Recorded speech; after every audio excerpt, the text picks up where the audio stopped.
দলগাঁৱৰ দুলিয়াপাৰাত ভয়ংকৰ দুৰ্ঘটনা। তীব্ৰবেগী ই ৰিক্সাৰ খুন্দাত থিতাতে মৃত্যু ৩ বছৰীয়া শিশুৰ। নিহত শিশুটিৰ নাম শাকিল আহমেদ আনচাৰী। দলগাঁৱৰ দুলিয়াপাৰাত ভয়ংকৰ দুৰ্ঘটনা সংঘটিত হৈছে। এখন তীব্ৰবেগী ই ৰিক্সাৰ খুন্দাত থিতাতে মৃত্যু হয় ৩ বছৰীয়া এটি কণমানি শিশুৰ। পথৰ দাঁতিত খেলি থকা অৱস্থাত নেপালী বজাৰৰ পৰা মৌচাটি অভিমুখে গৈ থকা নম্বৰ প্লেটবিহীন এখন ই ৰিক্সাই তীব্ৰ বেগেৰে খুন্দা মাৰে শিশুটিক ততাতয়াকৈ কুঁৱৰী পুখুৰী চৰকাৰী চিকিৎসালয়লৈ লৈ যোৱা হয় যদিও চিকিৎসকে মৃত বুলি ঘোষণা কৰে।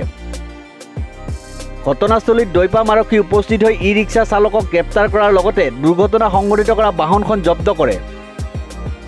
দলগাঁৱৰ দুলিয়াপাৰাত ভয়ংকৰ দুৰ্ঘটনা সংঘটিত হৈছে। এখন তীব্ৰবেগী ই ৰিক্সাৰ খুন্দাত থিতাতে মৃত্যু হয় ৩ বছৰীয়া এটি কণমানি শিশুৰ। পথৰ দাঁতিত খেলি থকা অৱস্থাত নেপালী বজাৰৰ পৰা মৌচাটি অভিমুখে গৈ থকা নম্বৰ প্লেটবিহীন এখন ই ৰিক্সাই তীব্ৰ বেগেৰে খুন্দা মাৰে শিশুটিক ততাতয়াকৈ কুঁৱৰী পুখুৰী চৰকাৰী চিকিৎসালয়লৈ লৈ যোৱা হয় যদিও চিকিৎসকে মৃত বুলি ঘোষণা কৰে। ঘটনাস্থলীত দৈপাম আৰক্ষী উপস্থিত হৈ ই ৰিক্সা চালকক গ্ৰেপ্তাৰ কৰাৰ লগতে দুৰ্ঘটনা সংঘটিত কৰা বাহনখন জব্দ কৰে। News desk report, news 13।